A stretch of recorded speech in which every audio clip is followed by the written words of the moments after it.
Hello all. So today's topic that brought you to this video is life happens or do we do it? So the talk is going to be on whether things happen automatically or are we the doers?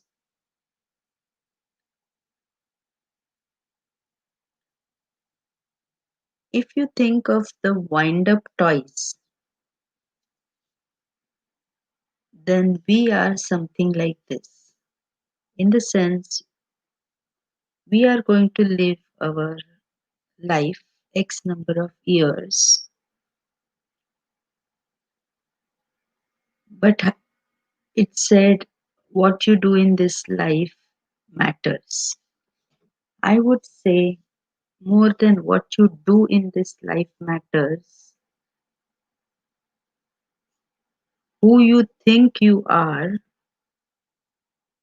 in this body, in this life, and what you do after that matters.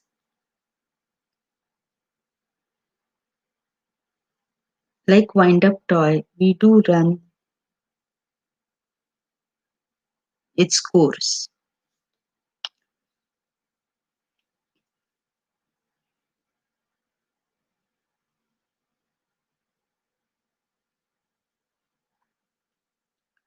So it is very important to know who we are because once we know that, doesn't matter what we do, the results come out whatever are necessary in the happening. You might want to watch my previous videos of dropping the identity, and that lets us know who we really are. I had also talked about how the thoughts, the voice in our head, and sensations, and the body itself is not who we are.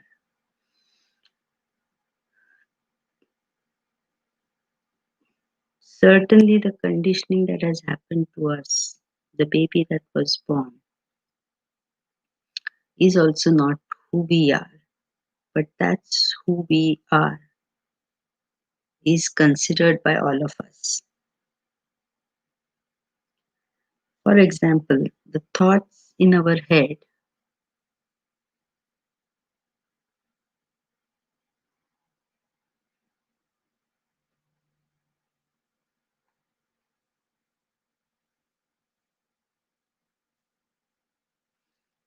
they just happen.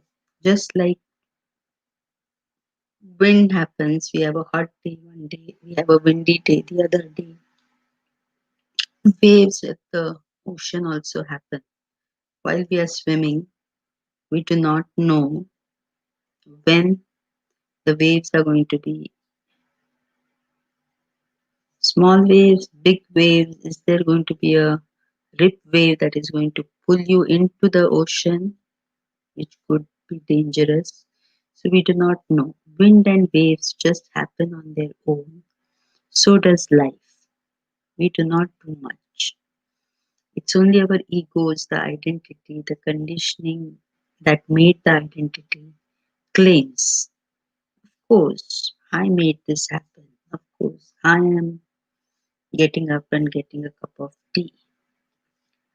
At the practical level, all that is okay. But the thoughts or the voice in our head,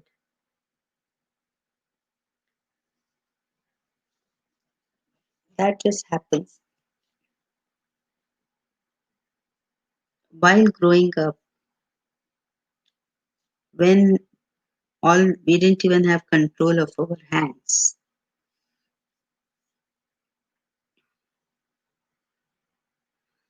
we were listening to parents or with whom we were growing up and felt them as the authority, developed that trust and felt them as the authority. Whatever they said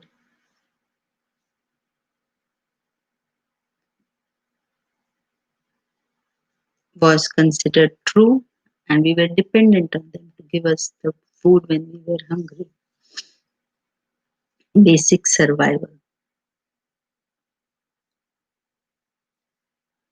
As we grew up, we started forming the I-ness, the somebody-ness, and that authoritative figure was made internal. Even when the parents were not there, and if we say wanted to touch something that we know we were not supposed to, we had that voice inside already telling us, don't do that, which was not an external parent, but an internal developed authoritative voice. And we started sometimes listening to it, sometimes challenging it. After having grown up now, we still have that voice that sometimes tells us, you shouldn't be watching this video, this is of no use. And then that voice gets believed, and then another thought might come saying, I better cook dinner instead of this voice. And that voice that gets believed, we get hypnotized by listening to it and automatically go into the kitchen or start cutting vegetables. But all this happens very fast. The voices in the head and the action. We also have sensations during this time in the body, which some of us are aware of, some of us only notice them if they are severe, whether pleasant or unpleasant.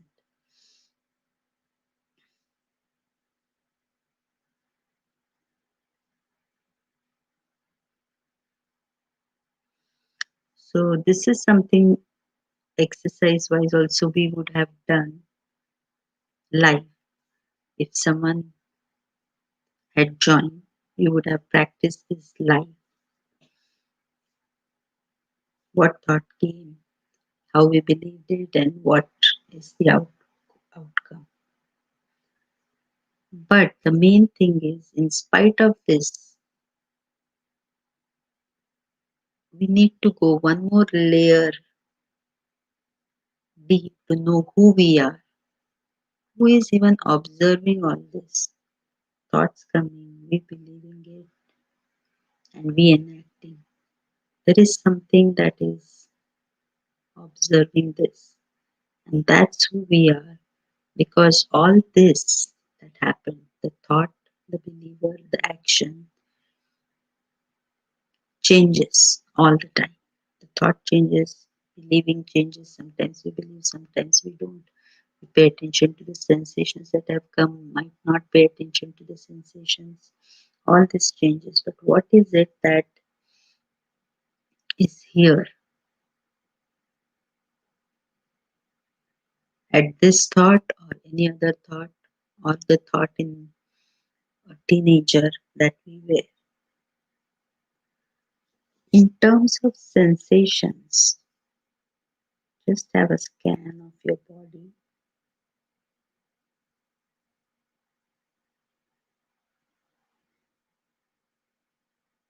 Close your eyes and know. How do you know where your hand is? That sensation. Close your eyes and how do you know where your leg is? Feel that sensation. Close your eyes and feel the sensation in your face. How do you know where your face is? And so on. This gives you an idea what sensation I'm talking about. Now, if the sensation is pleasant, all of us like it, enjoy it, and want more. That is where craving starts. And if we don't get the sensations change to unpleasant sensations, we don't like it. We want and we are not getting it. And a reaction or an angry sensation makes us react. Again, all this happens very fast. Another way to stop reaction then would be just not to do anything. Focus your attention, commonly said, on breathing. But now go even one step deeper and focus your attention on who is there all the time. What is the truth? What is unchanging in you? What is noticing all this? Who is doing all this exercise?